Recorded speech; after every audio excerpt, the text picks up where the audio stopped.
라고 생각되는데요, 바로 불편한 말이 오가기 때문이라고 생각됩니다. 너네 아들은 장가 갔냐? 너네 딸은 취업 잘했냐? 등등 궁금해서 관심이라는 이름으로 불리는 그 질문들이 누군가에게는 굉장히 불편한 말이 날아와 될 수 있기 때문입니다. 그래서 굳이 그런 불편한 상황, 불편한 말들을 듣기 싫어 만나지 않는 가정들이 많다고 얘기 들었고, 저 또한 그렇게 생각합니다. 하물며 친구 관계에서는 어떨까요? 저만 해도 아프고 힘든 일을 겪을 때 굳이 나를 불편하게 하는 친구가 있다면, 굳이 나에게 싫은 소리 하는 친구 있다면, 찡찡대는 친구가 있다면 저도 굳이 그렇게 막 필요해서 만나려고 하진 않습니다. 그런데 10절에 보니 욥은 그런 불편하게 하는 친구들을 위해 기도해 줬다고 합니다. 욥이 그 벗들을 위하여 빌매 여호와께서 욥의 공경을 돌이키시고 욥에게 그전 소유보다 갑절이나 주신지라. 아멘. 성도님들, 욥의 세 친구들 기억나십니까? 욥이 처음 재산과 자식들을 다 잃고 건강까지 잃었을 때 그들이 위로를 해주려고 욥에게 찾아왔습니다. 그러나 그들의 말은 절대 위로의 말이 아니었죠. 누가 봐도 하나님께 벌을 받은 것만큼 힘들어하는 욥에게, 근데 하나님은 공평하시고 죄인에게만 벌을 주신다던데 라는 식의 뉘앙스의 말을 합니다. 자신들이 아는 정말로 올바르고 공평하고 정직하고 죄인을 벌하는 하나님을 말합니다. 그 말 자체가 욥에게는 어떠했을까요? 굉장히 불편한 말이었을 겁니다. 나는 지금 힘들어 죽겠는데 네가 아는 하나님을 나한테 대입하고 있느냐 라고 생각했겠죠. 그래서 욥기 3장부터 37장까지는 욥과 친구들의 말로 싸우는 내용이 계속해서 됩니다. 우리가 만약 욥과 같았다면 어떻게 했을까요? 저런 친구들, 저런 사람들을 굳이 만났을까요? 그들을 위하여 기도해 줄 수 있었을까요? 욥은 그런 친구들을 위해 기도해 줬습니다. 10절의 순서를 보면 욥이 겪었던 모든 공경이 사라졌기 때문에 그 친구들을 기도해 준 게 아니라 욥의 친구들을 위하여 기도해 줄 때 공경이 사라졌다고 나옵니다. 인간은 누구나 내 상황과 처지에서 여유가 나옵니다. 내가 여유가 없을 땐 남을 돌아볼 여유나 남에게 손을 내밀어 줄 힘이 나오지 않습니다. 근데 욥은 아직도 공경에 처한 상태입니다. 아픈 상태입니다. 그런데 그는 어찌하여 친구들에게 여유를 갖고 그들을 위하여 기도해 줄 수 있었을까요? 그건 바로 욥이 하나님을 만났기 때문입니다. 38장에서 욥은 폭풍우 가운데 하나님을 만나게 됩니다. 그래서 42장에 욥은 바로 자신의 언행을 하나님 앞에서 회개하였습니다. 나의 환경이 나아진 것이 아닙니다. 나의 공경이 좀 견딜만해진 것도 아닙니다. 그러나 나는 하나님을 바라봅니다. 이 고백이 복받은 사람의 고백인 줄 믿습니다. 나의 환경과 처지가 좋고 나의 공경을 하나님께 물리쳐 주는 것만이 복이 아니라 우리가 하나님을 만나는 것, 우리가 하나님을 바라보는 것 자체가 복받은 사람이라는 겁니다. 사랑하는 예안교회 성도님들, 복 받으신 분들 맞습니까? 나의 상황과 처지를 보며 원망하는 욥과 우리는 꽤 많이 닮아 있습니다. 누구나 그럴 것입니다. 하나님을 떠날 만한 이유가, 하나님을 만나지 않아도 될 만한 이유가 너무나도 많지만, 그럼에도 불구하고 하나님을 만나고 하나님께 나와 기도하고 예배하는 복받은 저와 여러분들 되시길 주님의 이름으로 축복합니다. 두 번째로는 복받은 사람이 누리는 것들에 대하여 알아보도록 하겠습니다. 11절을 읽겠습니다. 이에 그의 모든 형제와 자매와 이전에 알던 이들이 다 와서 그의 집에서 그와 함께 음식을 먹고 여호와께서 그에게 내리신 모든 재앙에 관하여 그를 위하여 슬퍼하며 위로하고 각각 캐시타 하나씩과 금고리 하나씩을 주었더라. 아멘. 욥은 이제 고통의 시간이 지나갔습니다. 그들이 이웃에게 위로를 받았습니다. 그들은 집으로 찾아와 그와 함께 음식을 먹었고 욥이 겪었던 모든 재앙들을 들으며 욥에 대한 긍휼의 마음과 힘든 마음을 깊이 공감하며 함께 울고 위로해 주었습니다. 그리고 보니 캐시타 하나씩과 금고리 하나씩을 주었다고 나와 있는데요, 여기서 나온 캐시타는 1,000원이나 10,000원처럼 그때 당시의 화폐의 단위라고 합니다. 그리고 이렇게 현금을 나누고 금을 나누는 문화 자체는 그 시대에 새로운 관계를 너와 나가 형성한다라는 방식이라고 합니다. 우리는 이 모습을 신약에서도 발견할 수 있죠. 사도행전 2장에서 베드로에게 세례를 받은 초대교회 성도들도 서로 모이길 힘쓰고 음식을 나눠 먹고 물건을 통용하며 하나님의 말씀을 듣기를 사모하였습니다. 결국 하나님을 만나 믿음이 각성된 욥, 성도가 된 욥, 그 욥은 자신과 함께 음식을 먹고 자신에게 캐시타와 금을 통용하며 자신에게 진정한 위로를 주는 또 다른 복된 사람들, 성도들을 만나게 된 것입니다. 그리고 그들과 함께 위로를 받고 하나님을 찬양하는 순간 이 땅에서의 천국을 욥은 누리게 되었습니다. 우리가 그겁니다. 복받은 사람이 누리는 것은 하나님을 사랑하는, 하나님을 찬양하는 우리 성도 하나하나들이 모여 이 땅에서 우리가 천국을 누릴 수 있게 되는 것이죠. 본문을 보면 복받은 사람이 누리게 되는 것은 또 하나 있습니다. 12절과 13절을 한 목소리로 읽어보도록 하겠습니다. 여호와께서 욥의 말년에 욥에게 처음보다 더 복을 주시니 그가 양 14,000과 낙타 6,000과 소 1,000겨리와 암나귀 1,000을 두었고 또 아들 7과 딸 셋을 두었으며. 아멘. 12절에 보니 욥의 말년에는 욥이 처음 받았던 복보다 더 많이 복을 받았다고 나와 있습니다. 욥기 1장 3절에 욥의 처음 재물이 나와 있는데요, 제가 한번 읽어보겠습니다.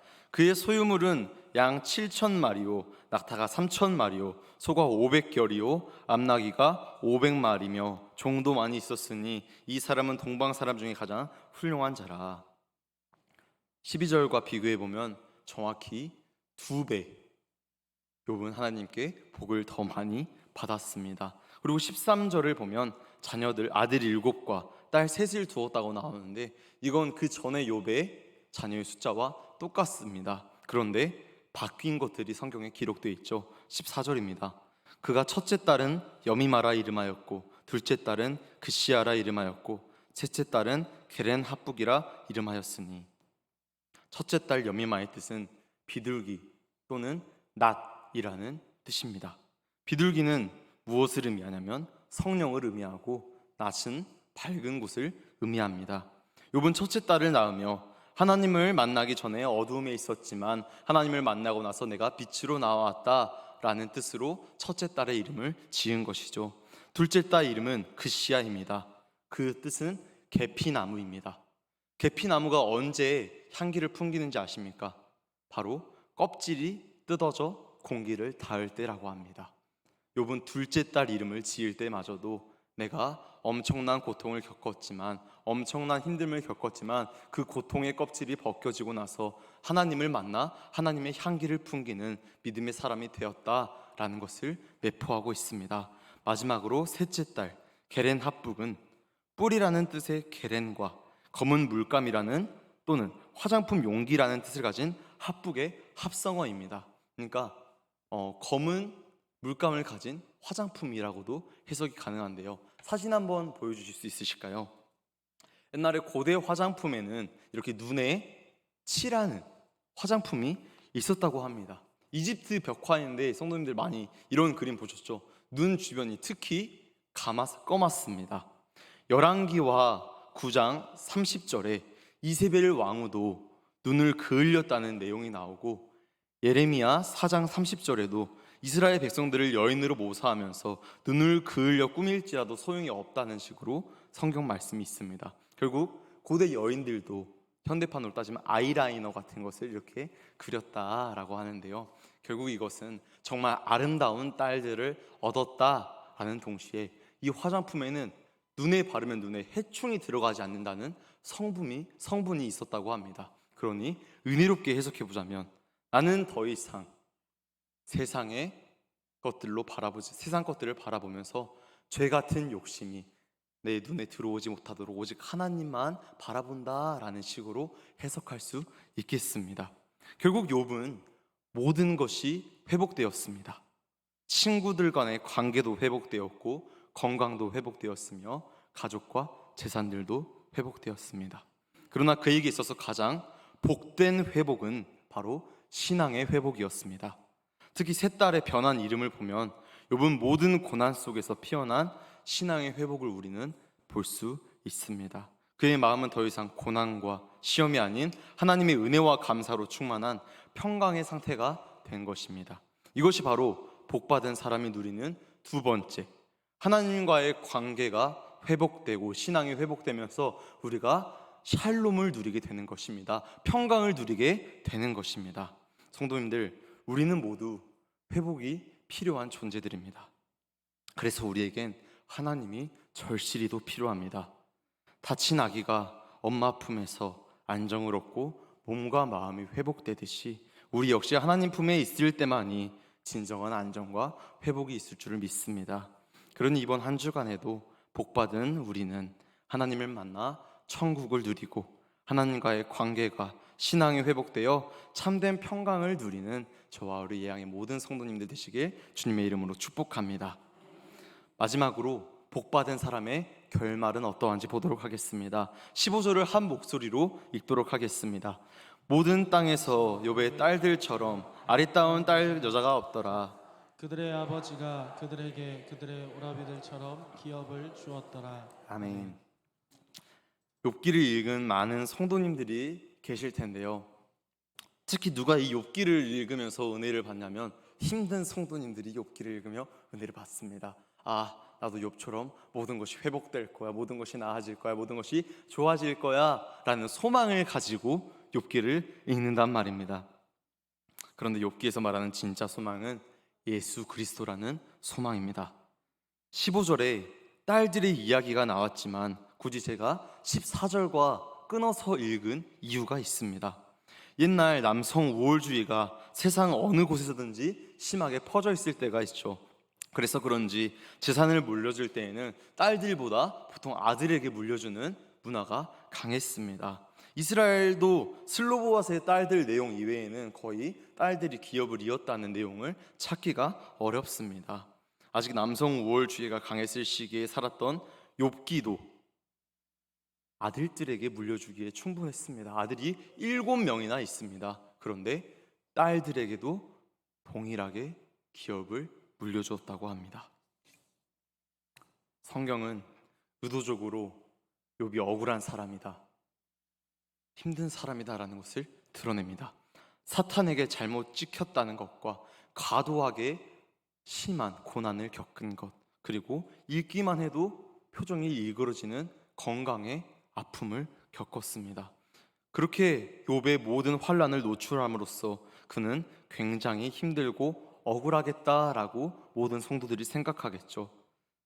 그리고 그 모든 과정에서 하나님을 떠나지 않았다는 점과 모든 것이 회복되어 딸들에게 동일하게 기업을 나눠주는 아버지의 모습, 얼핏 보면 그저 이 땅에서의 복을 받은 욥처럼 보이지만 자세히 보면 이 모든 것을 그대로 행하시고 그대로 행하실 예수 그리스도의 모형이 된다는 것입니다.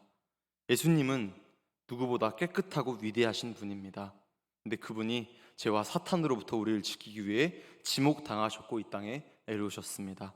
예수님은 누구보다 사랑이 많으셨습니다. 그러나 공생애를 시작으로 30년간 함께 살았던 나의 사랑하는 엄마 아빠와 형제들과 떨어져야만 했습니다. 그들과 정신적으로 신체적으로 멀어져야 했고 세상의 많은 이들에게 모욕을 당해야 했습니다. 예수님은 누구보다 평범하셨습니다. 그러나 많은 죄를 갖고 사는 모든 평범한 우리들을 위하여 가장 억울하게, 가장 잔인하게 십자가에서 죽으셨습니다. 그러나 욥의 모든 것이 회복된 것처럼 우리 구주 예수 그리스도 역시 모든 것이 회복되셨습니다. 욥이 친구들을 위해 기도해 준 것처럼 주님은 우리를 위하여 하늘 보좌 우편에서 아직도 중보해 주고 계시며 욥이 그 시대에 기업을 받을 수 없는 존재들인 딸에게 기업을 동등하게 준 것처럼 죄로 인해서 하늘나라에 갈 수도 없는 우리에게 동등하게 천국을 기업으로 주신다고 약속하고 계시는 분이 바로 우리의 아버지시며 욥기에서 말하는 진짜 복음입니다. 영접하는 자, 곧 그 이름을 믿는 자들에게는 하나님의 자녀가 되는 권세를 주셨으니 요한복음 1장 12절 하나님이 세상을 이처럼 사랑하사 독생자를 주셨으니 이는 저를 믿는 자마다 멸망치 않고 영생을 얻게 하려 하심이니라. 요한복음 3장 16절 예수 그리스도를 믿음으로 말미암아 우리의 관계가 회복되고 하나님과의 신앙이 회복되고 천국을 기업으로 얻게 되는 자녀가 바로 복된 우리의 결말인 줄 믿습니다. 욥기의 마지막 두 절은 이렇습니다. 그 후에 욥이 140년을 살며 아들과 손자 4대를 보았고 욥이 늙어 나이가 차서 죽었더라. 아멘. 욥의 죽음은 세상의 그 누구라도 부러워할 만한 죽음이죠. 모든 성도가 이렇게 죽지는 않습니다. 그러나 모든 성도는 죽은 후에 천국을 기업으로 받고 영원한 평강을 누린다는 해피엔딩을 맞이할 줄을 믿습니다. 말씀을 뵙겠습니다. 이 세상을 성도로 살아가는 복받은 우리지만 세상을 살아가다 보면 우리는 이 복을 내 손으로 먼저 놓고 싶을 때가 있습니다. 복을 받고 싶지 않을 때가 있습니다. 신앙을 그만두고 싶을 때가 있습니다. 그러나 야고보서는 이렇게 말합니다. 보라, 인내하는 자를 우리가 복되다 하나니 너희가 욥의 인내를 들었고 주께서 주신 결말을 보았거니와 주는 가장 자비하시고 긍휼히 여기시는 이시니라. 아멘. 욥은 불쌍한 사람입니다. 억울한 사람입니다. 그러나 그 모든 역경을 당한 후에 하나님을 만나는 복을 받았고 그 복으로 인해 천국을 누리고 모든 것이 회복되는 성도가 되는 복받은 사람이 되었습니다. 그리고 우리는 그를 보고 예수 그리스도를 오늘날 바라봅니다. 예수님의 억울함은 설명에 불과하고 예수님의 죽음은 최악의 형벌이었습니다. 그러나 예수님으로 인해 우리가 천국을 누리고 예수님으로 인해 우리의 구원이 회복되었습니다.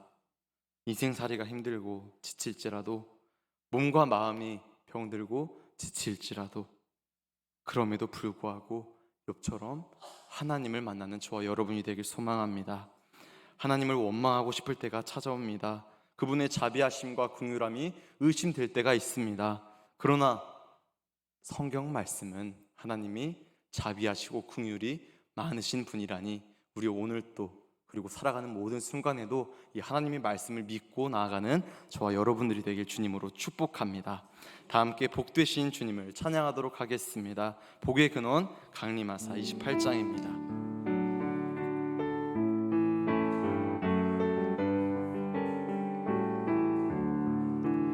복의 근원 강림하사 찬송하게 하소서.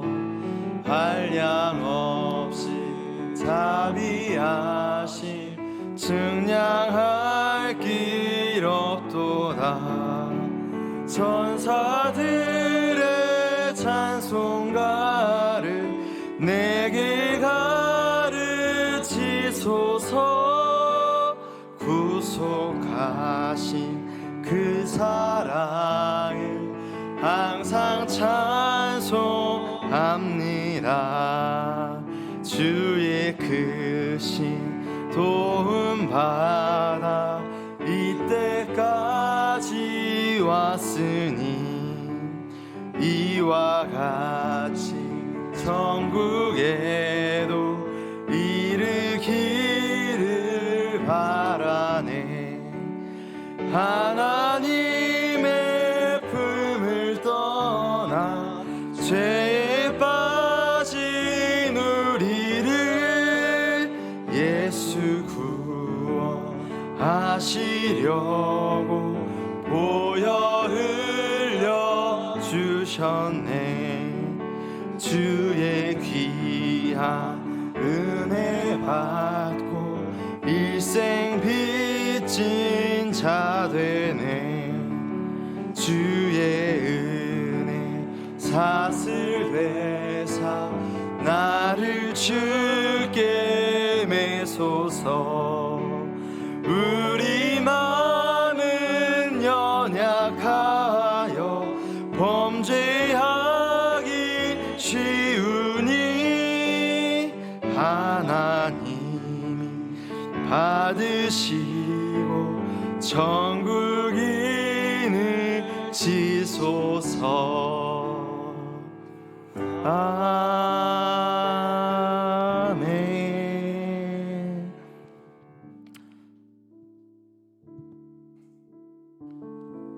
사랑이 많으신 우리 주님, 여기 계신 우리 모든 성도님들이 하는 일마다 잘 되고 모든 고난과 아픔과 역경과 슬픔 속에서 벗어나길 소망합니다. 주님, 우리 모든 성도님들이 주님을 바라볼 때 주님께서 그 모든 환난으로부터 지켜주시옵시고 복의 복을 더하여 주시옵소서. 주님, 그러나 오늘 말씀을 통해 가장 귀한 복을 깨닫습니다. 우리의 모든 삶의 순간 주님을 바라보는 복을 주시옵시고 이 땅에서 성도들과 함께 사랑하며 위로하고 감사하며 찬양함으로 이 땅에서 천국을 누리게 하여 주시옵시며 주님을 바라봄으로 우리의 모든 마음속에 진정한 샬롬, 진정한 평강이 넘치게 하여 주시옵소서. 그리고 훗날 주님 다시 오시는 그날 이 양의 모든 성도님들과 제가 주님의 그 나라 천국에서 영원토록 주님을 찬양하고 해피엔딩의 결말을 맞이할 수 있는 복의 사람들이 되게 하여 주시옵소서. 감사합니다. 이 모든 말씀 우리 구주 예수 그리스도의 이름으로 기도드립니다. 아멘. 하늘에 계신 우리 아버지시여, 이름이 거룩히 여김을 받으시오며 나라가 임하시오며 뜻이 하늘에서 이루어진 것 같이 땅에서도 이루어지이다. 오늘 우리에게 일용할 양식을 주시옵고 우리가 우리에게 죄 지은 자를 사하여 준 것 같이 우리 죄를 사하여 주시옵고 우리를 시험에 들게 하지 마시옵고 다만 악에서 구하시옵소서. 나라와 권세와 영광이 아버지께 영원히 있사옵나이다. 아멘.